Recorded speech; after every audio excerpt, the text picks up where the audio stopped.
Charakterystyczną cechą pól Flandrii jest niezliczona, dosłownie niezliczona ilość cmentarzy wojennych. My jesteśmy na cmentarzu Langemark, w wiosce Langemark, który jest największym cmentarzem niemieckim I wojny światowej. Oprócz tego, że spoczywa tutaj 44 000 niemieckich żołnierzy, z czego 25 000 tam w jednym masowym grobie, tak tutaj nie ma możliwości, żeby jedna tablica upamiętniała jedną osobę. Tu jest zawsze kilku, 5, 8 żołnierzy. I dla przykładu, tu mamy grób, w którym spoczywa 8 niemieckich żołnierzy. Oprócz imienia i nazwiska oraz daty śmierci, jak widzicie, jest to grób, w którym żołnierze spoczywają, polegli od grudnia 1914 roku do marca 1916 i na przykład Jakob Brass, rezerwista, Armand Unterwald, Wehrmann, czyli piechociarz, Otto Bellert, Unteroffizier, czyli kapral, Hugo Förster, Landsturmann. To są wszystko stopnie szeregowego w niemieckiej armii. Józef Broiś, Musketier, czyli muszkieter, również stopień równy randze szeregowego. Dalej Peter Strobel, muszkieter. August Hussmann, einjähriger Freiwilliger, to znaczy jednoroczny ochotnik. Jest to taka funkcja wojskowa znana na przykład ze Szwejka, tam był jednoroczny ochotnik Marek. Oraz ein unbekannter deutscher Soldat, czyli nieznany z nazwiska poległy niemiecki żołnierz. Jak widzicie, panorama tego cmentarza, tych tablic są setki. Na każdej tablicy mniej więcej 8 żołnierzy i 25 000 w jednym masowym grobie. Nie tylko rdzenni Niemcy jednak walczyli dla Kaisera, bo tu jest jeden ciekawy przypadek żołnierza, który był Polakiem z Wielkopolski najprawdopodobniej i zginął tutaj w nie swojej wojnie. Nazywał się on Aleksander Kasprzyk. Był muszkieterem. Poległ w kwietniu 1915 roku. Dalej. Johann Garstkiewicz, Landsturmann, czyli Polak prawdopodobnie. Zmarły, zabity 17 maja 1915 roku. Te wszystkie drzewa, które tu rosną, mamy co do nich pewność, że zostały one posadzone nie wcześniej niż w 1918 roku. Dlatego, że przed 1918 roku, od 14 do 18, było tutaj jedno wielkie pustkowie. Ani jeden budynek, ani jedna roślina nie pozostała tutaj w całości. Wszystko zostało zrównane z ziemią, dosłownie, a całe pole pokryte było okopami oraz lejami po wybuchach. A teraz przejdziemy sobie tam zobaczyć niemieckie bunkry, które z tak ogromnym trudem zdobywali żołnierze Commonwealthu, czyli brytyjscy oraz ich kolonii. Chodźcie. Tutaj za mną znajduje się grób masowy 25 000 żołnierzy, którzy nie mają własnej tablicy. Oczywiście niemieckich żołnierzy. Chodźcie, zobaczcie, jaka tu jest inskrypcja. Tutaj jest napisane, że na tym cmentarzu spoczywa 44 061 niemieckich żołnierzy wojny 1914-18, a tutaj w środku tego wieńca z liści dębowych znajduje się cytat z Biblii, a konkretnie z Księgi Izajasza, rozdział 43, wers 1, czyli wezwałem Cię po imieniu, Tyś moim. Jak rozumiem, oznacza to, że Bóg wezwał owych żołnierzy po imieniu do siebie. Od tej pory spoczywają, że tak powiem, w niebie. Bo jakże można inaczej to rozumieć? Ten trawnik to nie jest zwykły trawnik, tylko to jest masowy grób 25 000 ludzi. Teraz jeszcze przejdziemy tam w prawo do niemieckich bunkrów, z którymi wiąże się niezwykle wstrząsająca historia.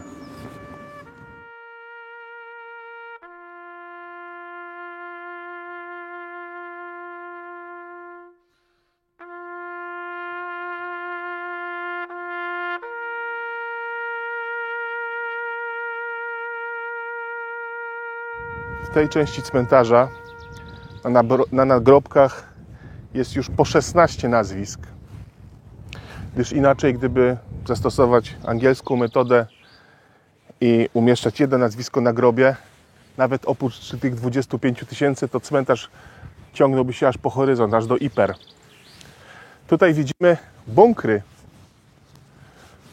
Niemieckie bunkry z czasów II bitwy pod Ypres z wiosny 1915 roku.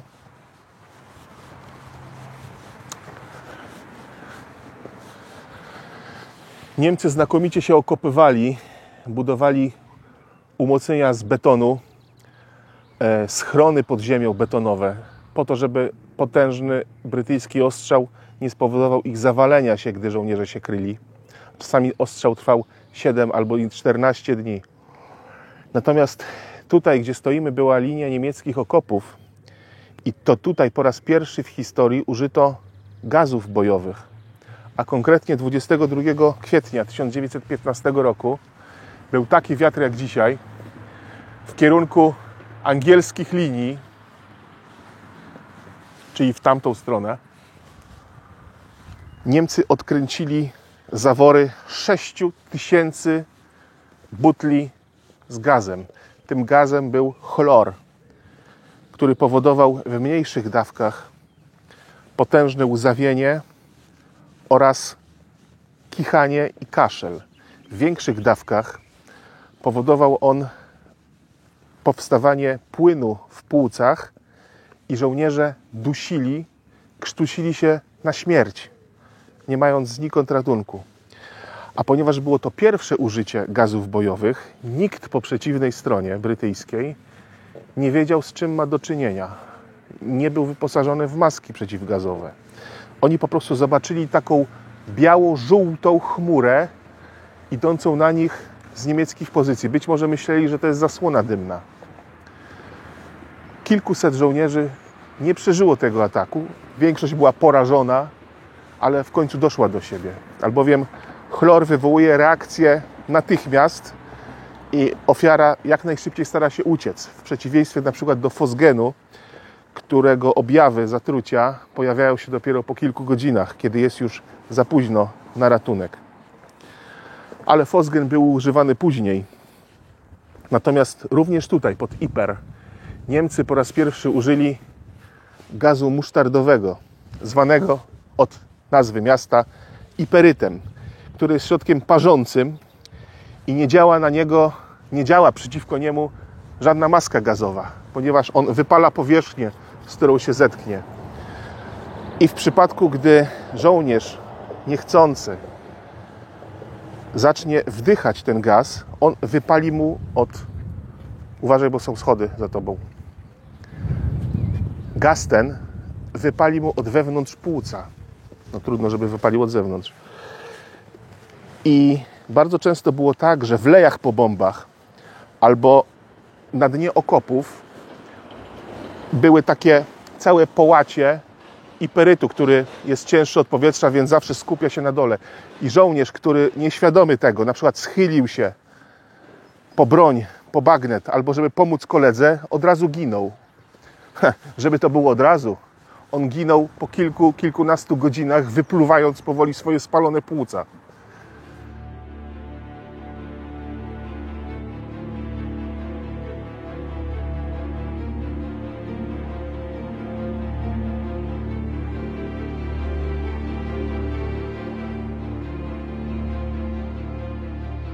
Statystyki mówią, że gazy bojowe nie były najbardziej śmiercionośną bronią. Była to bardziej broń psychologiczna.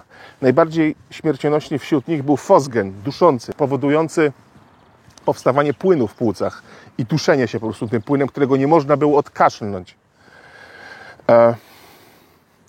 I dlatego w II wojnie światowej nikt gazów bojowych nie użył, gdyż nawet Hitler, wiedząc, jakie Amerykanie i Anglicy mają środki przenoszenia, nie zaryzykował, żeby nie spowodować na przykład dywanowego nalotu na Berlin przy użyciu bomb z gazem bojowym, na przykład fosgenem, który zabiłby pół miasta.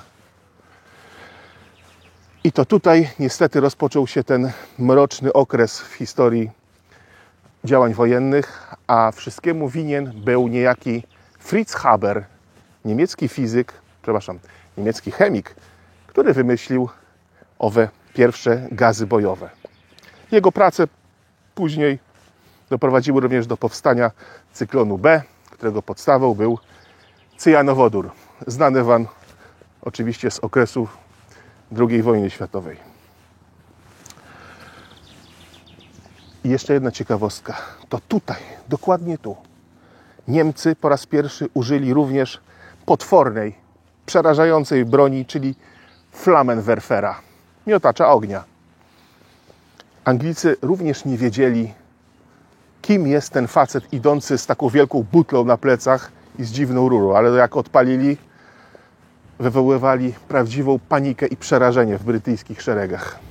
Oczywiście później łatwo było takiego żołnierza namierzyć i odstrzelić, zanim wypuścił ogień.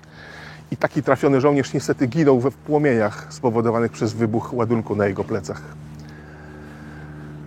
Po tej sympatycznej opowieści przeniesiemy się na kolejny cmentarz wojenny. Prawdopodobnie największy cmentarz wojenny na świecie.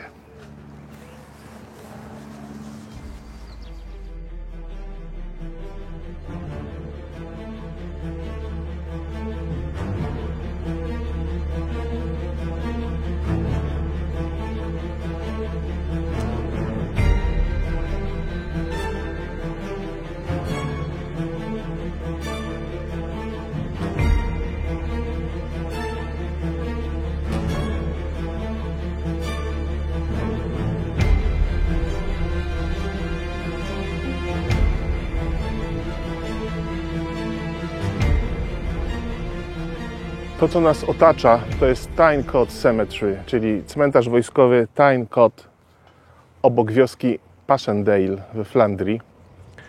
Jest to prawdopodobnie jeden z największych, albo być może nawet największy cmentarz wojskowy na świecie, który zawiera ponad 12 000 nagrobków.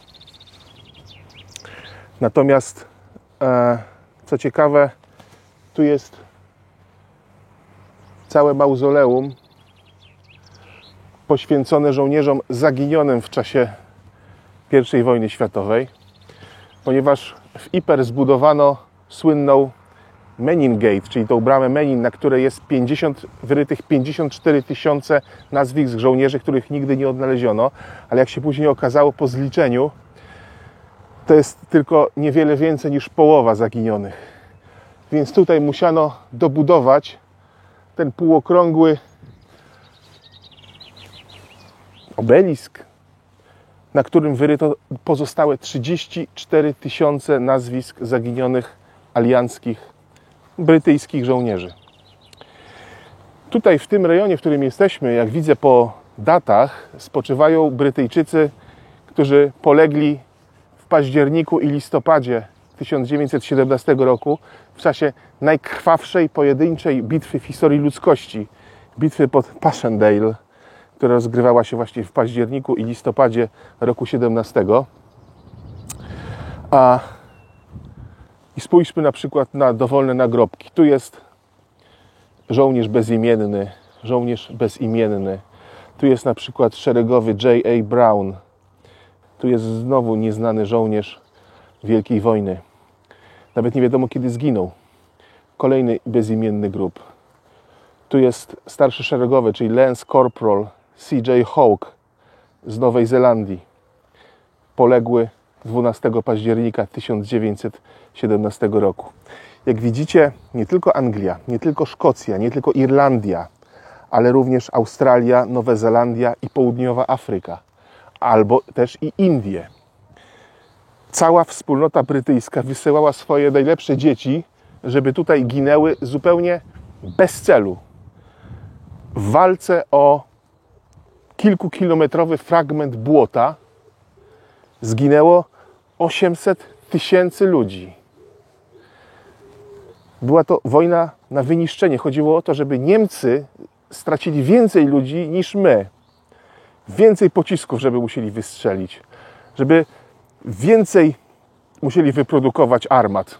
I żeby ich gospodarka nie wytrzymała tego naporu. Bo taka była niestety, ale polityka wtedy.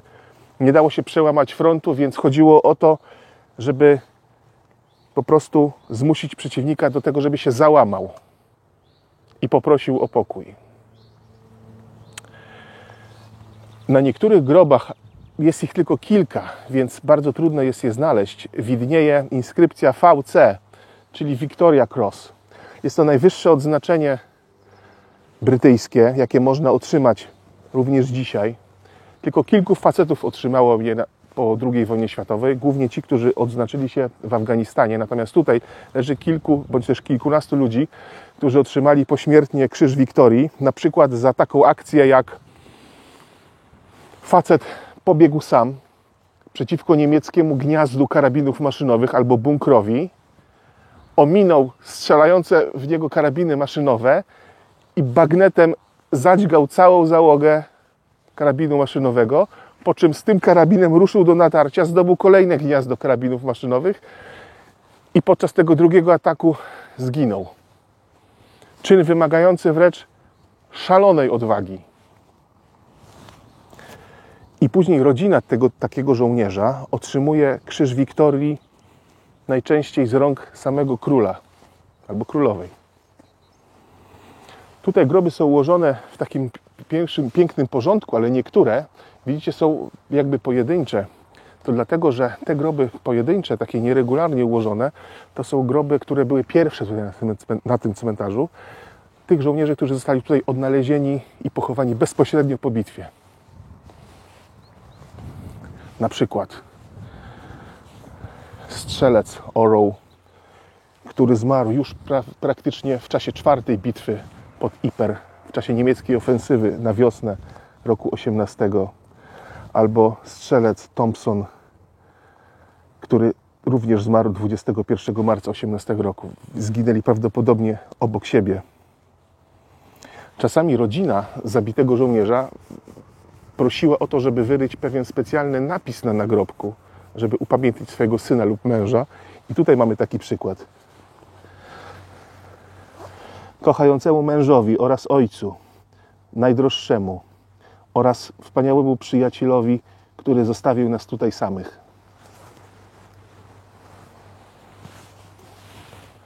Pośród tysięcy brytyjskich ciał, które się tutaj znajdują, uhonorowano również Niemców. Jak widzicie, tu leży dwóch nieznanych żołnierzy niemieckiego pochodzenia, napisane Gefallen für Deutschland. Nie wiadomo kiedy, nie wiadomo jak się nazywali. Pochowano ich tutaj, gdzie ich znaleziono, oddając im cześć, bez względu na narodowość. A tutaj jest jeden niemiecki żołnierz, przy którym prawdopodobnie znaleziono dokumenty, więc wiadomo, że nazywał się Otto Biber. Zginął, plus jeszcze jeden nieznany niemiecki żołnierz, którzy zginęli w czasie bitwy pod Passchendaele 4 października roku 17. Tutaj jest bardzo ciekawa rzecz. Pomnik, który jest centralną częścią cmentarza i na którym widnieje biblijna inskrypcja. Their name liveth forevermore. Ten napis zaproponował, by tu umieścić jeden z najwybitniejszych brytyjskich pisarzy, sam Rudyard Kipling, twórca Księgi Dżungli. To jest cytat z Biblii, z Księgi Syracha, o ile pamiętam, rozdział 44, wers 14 i oznacza, że ich imię będzie żyć wiecznie. To akurat nie wymaga osobnego tłumaczenia. Później Wam, mam nadzieję, że nie będzie zbyt silny wiatr, pokażemy to wszystko z góry. A teraz podejdziemy do tablicy upamiętniającej zaginionych.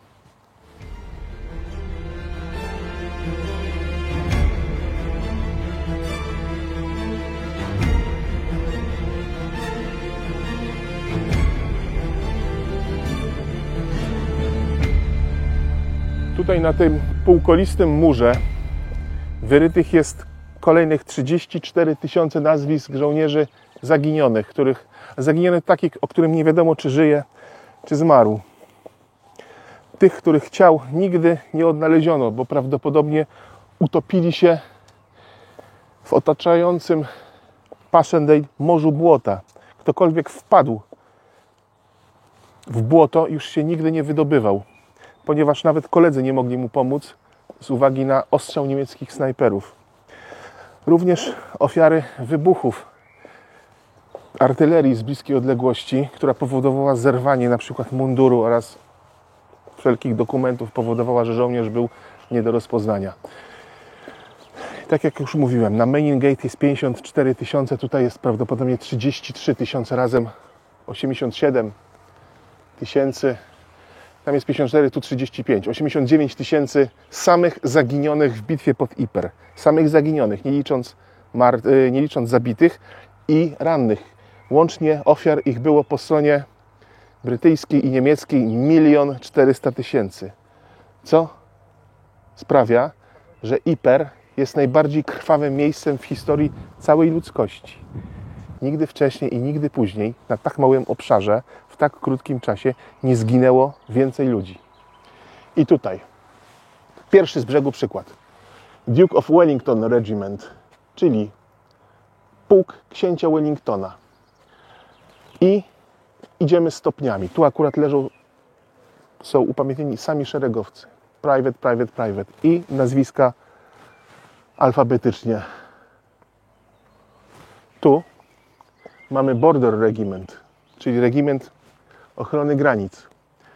Najstarszy stopniem był kapitan Abram Benson.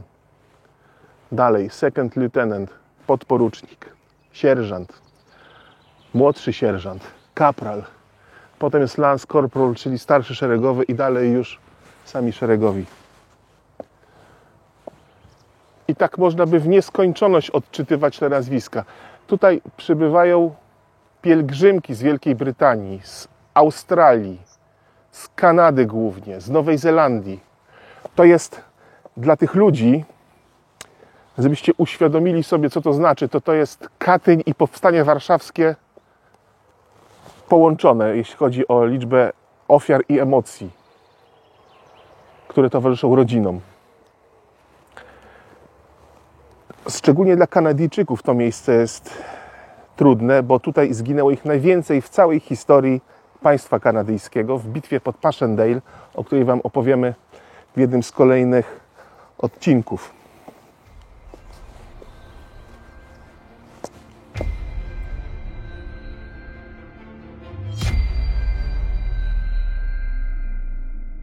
Tu jest bardzo ciekawy przykład szeregowego Alfreda Dawsona z pułku królewskich fizylierów, który zginął tutaj już pierwszego dnia bitwy pod Passchendaele 31 lipca roku 17 w wieku 26 lat i tutaj jego żona kazała wyryć napis: na wieczną pamiątkę miłości mojego drogiego męża, jesteś zawsze w naszych sercach tych, którzy Cię bardzo kochali. Na niewielu grobach są takie inskrypcje. Większość ma zwykłą biblijną frazę known unto God, czyli znajomy Bogu. Możesz podejść bliżej i poznać historię biednej matki szeregowego Charlesa Hendersona z australijskiego 32 Batalionu Piechoty, który zginął tutaj 30 września 17 roku, mając 26 lat. Ten napis jest wstrząsający. Matka kazała wyryć napis: na wieczną pamiątkę mojego jednorodzonego syna, przez jego rozpaczającą matkę ufundowany.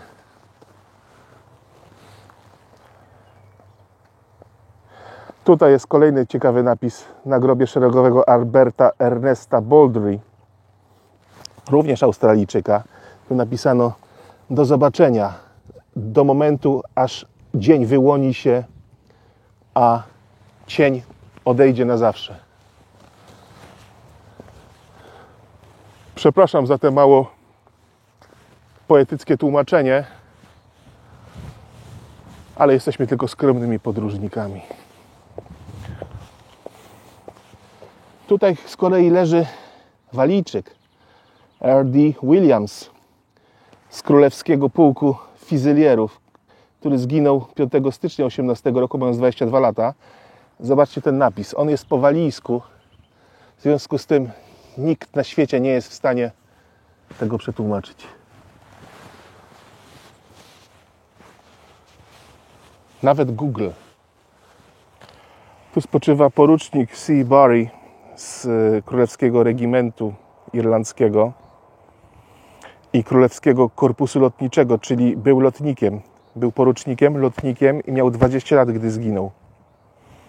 Prawdopodobnie zestrzelony przez jakiegoś niemieckiego asa. Inskrypcja na nagrobku głosi: nie ma go tutaj, ponieważ zmartwychwstał. I ostatni z charakterystycznych grobów, które chciałem Wam pokazać, bo gdybym chciał się wszystkimi zająć, to byśmy nagrywali 18 godzin. Tu jest podporucznik George Cowie, również z Królewskiego Korpusu Lotniczego. Zginął 22 października 17 roku, mając 18 lat. Już był porucznikiem. Jedyny syn Aleksandra i Sylwii Cowie z Dafton w Szkocji. I cytat: w dniach swej młodości. No, nie można było inaczej, skoro miał 18 lat.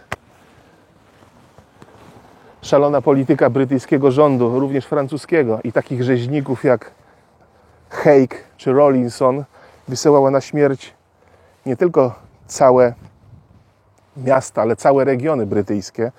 Ale o tych tak zwanych batalionach kumpli, czyli Pulse Battalions, opowiemy Wam w czasie bitwy, w czasie wizyty na polach bitwy nad Sommą.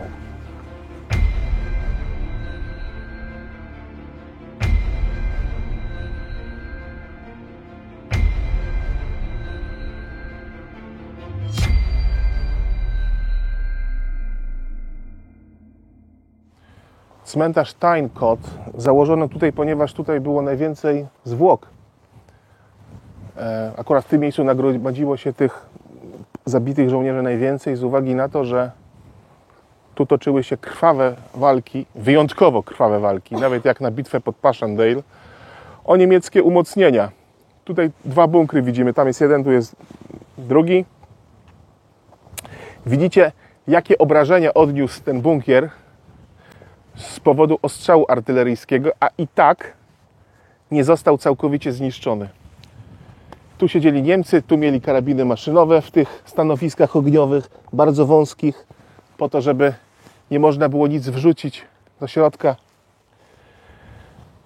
I na niektórych grobach, tych grobów jest kilka tylko, nie znaleźliśmy ich, dlatego że bardzo trudno znaleźć wśród 12 000 grobów ten jeden szczególny. Niektórzy żołnierze mają inskrypcję VC przy nazwisku. To oznacza, że zostali uhonorowani najwyższym brytyjskim odznaczeniem, jakie można dostać, czyli krzyżem Wiktorii, Victoria Cross. I później taki żołnierz przez całe życie może się szczycić. To jest ważniejsze niż tytuł szlachecki. Sam król to nadaje.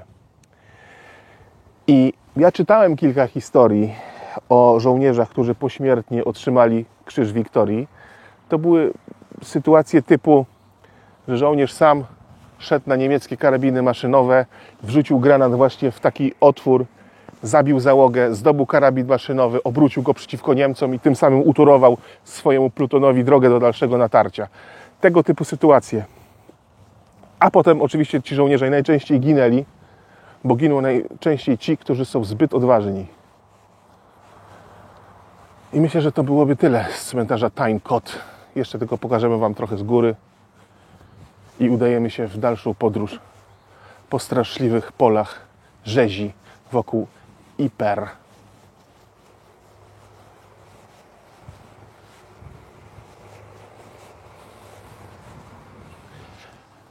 Dzięki inskrypcji, właściwie dzięki tablicy informacyjnej stojącej przy wejściu na cmentarz, odnaleźliśmy jednego żołnierza, który został odznaczony krzyżem Wiktorii. Jak widzicie, sierżant Louis McGee, VC Victoria Cross z 40 Batalionu Australijskiej Piechoty. 12 października 1917 roku został zabity przez Niemców tutaj w bitwie pod Passchendaele, mając lat 29. Dlaczego został odznaczony Krzyżem Wiktorii. Krzyż Wiktorii jest czymś wyższym niż nawet u nas Virtuti Militari. Bardzo rzadko przyznawany, naprawdę bardzo rzadko. Sierżant McGee, uzbrojony jedynie w rewolwer, ruszył sam przez ziemię niczyją, czyli tędy, ze swoich okopów, wprost na ten niemiecki bunkier. Uniknął ognia karabinów maszynowych, dopadł do tamtego otworu i zastrzelił z rewolweru całą załogę. Po czym zdobył ten karabin maszynowy, odwrócił go w stronę Niemców. W tym momencie jego pluton przybył. W tym czasie zorganizował on grupę szturmową uzbrojoną w granaty, z którą ruszył dalej w kierunku niemieckich linii i zdobył drugi bunkier z karabinem maszynowym. I to było 8 dni przed śmiercią. Tak się cieszył, że niestety nie zachował ostrożności i został zabity 12 października, czyli 8 dni po tym swoim bohaterskim czynie. Oczywiście żartuję z tą ostrożnością. Tutaj wystarczyło być, by zginąć zupełnie z niespodziewanego kierunku. Niemcy również mogli wysadzić miny. Mógł wybuchnąć obok niego zabłąkany pocisk moździerzowy, albo po prostu mógł spaść z pomostu i utopić się w błocie, jak 799 999 innych żołnierzy.